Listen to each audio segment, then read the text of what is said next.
வணக்கம் இந்தியா. இன்றைய தினம் நமது சந்தைகள் ஒரு ஸ்ட்ராங்காக முடிவடைந்திருக்கிறது. இந்த ஷார்ப்லி ஹையருக்கு முக்கிய காரணங்கள், அதாவது இந்த குரூஷியல் 24,000 தாண்டி முடிவடைந்திருக்கு இல்லையா. இது இந்த rally supported by the crude oil price இறங்கினது.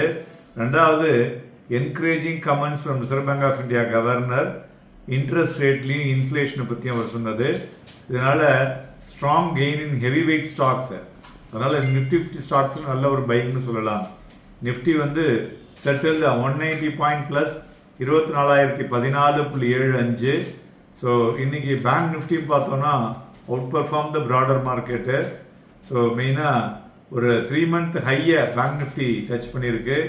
While volatility index fear காஜ்னு சொல்லுவோம் இல்லையா, அது டிக்ளைன் நியர்லி 4.4%.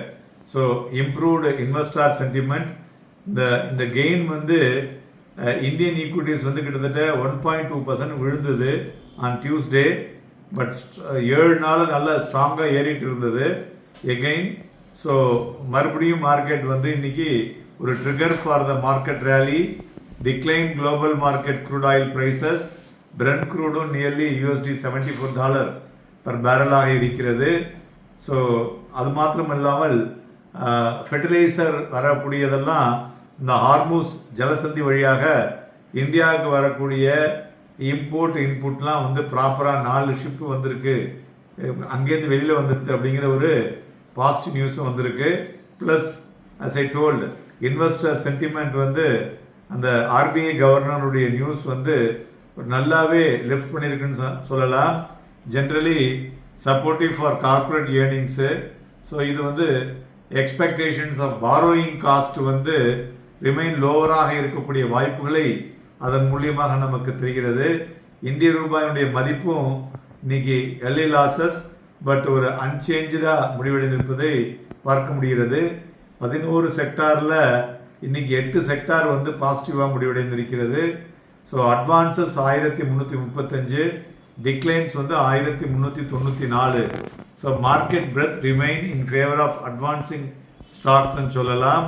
கிட்டத்தட்ட 108 பங்குகள் 52 வீக் ஹை, 36 பங்குகள் 52 வீக் லோ, 48 பங்குகள் அப்பர் சர்க்கியூட்டு, 92 பங்குகள் லோவர் சர்க்கியூட்டை டச் பண்ணியுள்ளது. அதுமாரி இன்றைய தினம் பார்த்தோன்னா கிட்டத்தட்ட நிஃப்டி ரியாலிட்டி 200 எக்ஸ்போனன்ஷியல் மூவிங் ஆவரேஜுக்கு மேலே முடிவடைந்திருக்கிறது. அதுபோல் ஐடியும் மோர் தென் 2.05% அதிகரிச்சிருக்கு. பேங்க்கும் நல்லா ஏறி இருக்குன்னு சொல்லலாம். Energy, auto and metal profit புக்கிங்கில் வீழ்ச்சி அடைந்த துறைகள். ஏறின பங்களில் பார்க்கும் பொழுது IndiGo, Adani Enterprises, Trent, Tech Mahindra and Bajaj Finance ஏறிய பங்குகள். இறங்கினதில் Bajaj Auto, NTPC, ONGC, Tata Steel, பிஎல் இவையெல்லாம் இறங்கிய பங்குகள் என்று சொல்லலாம். மேலும் ஸ்டாக் ஸ்பெசிஃபிக் மூவரில் இந்தியன் ரயில்வே ஃபைனான்ஸ் கார்பரேஷன் 6.5% வீழ்ச்சி தொடர்ந்திருக்கிறது. Government of India plan to sell a stake OFF மூலியமாக பண்ணுறாங்க. ஃபோர் ப்ரைஸ் பார்த்தோன்னா $91 பர் ஷேர். டாடா மோட்டார்ஸ் 2.84% ஏறி இருக்கு. ஸோ FY 27 ரோட் மேப் அதில் மெயினாக electric vehicle strategy, artificial intelligence initiative, global expansion plan மூன்றும் positive news to Tata Motors. ஸோ இவையெல்லாம் ஒரு முக்கிய இன்புட் இன்னைக்கு.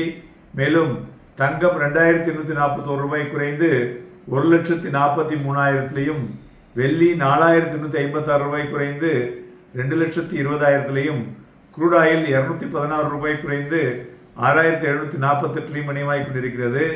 பிளாக் டீலை பொறுத்தவரை BEL, NMDC, டாடா ஸ்டீல் இது மூலம் நடந்துள்ளது. மேலும் நிஃப்டி ஃபியூச்சர் இன்னைக்கு எபோவ் ஆவரேஜ், பேங்க் நிஃப்டி ஃபியூச்சரும் above average. Market consolidation with accumulation முடிஞ்ச உடனே ஏறியது போல தெரிகிறது. இருந்தாலும் நாளை தினம் கடைசி நாள் இந்த வாரத்திற்கு. ஸோ அதனால் நெக்ஸ்ட் வீக் மார்க்கெட்டினுடைய மந்த்லி க்ளோசிங் இருக்கிறதுனால இந்த வாலட்டிலிட்டி தொடர்ந்து காணப்படும். இருந்தாலும் ஒரு பெட்டர் மூவ்மெண்ட்டுடன் இருக்கக்கூடிய வாய்ப்புகள் பிரகாசமாக இருக்கிறது. Happy and profitable day.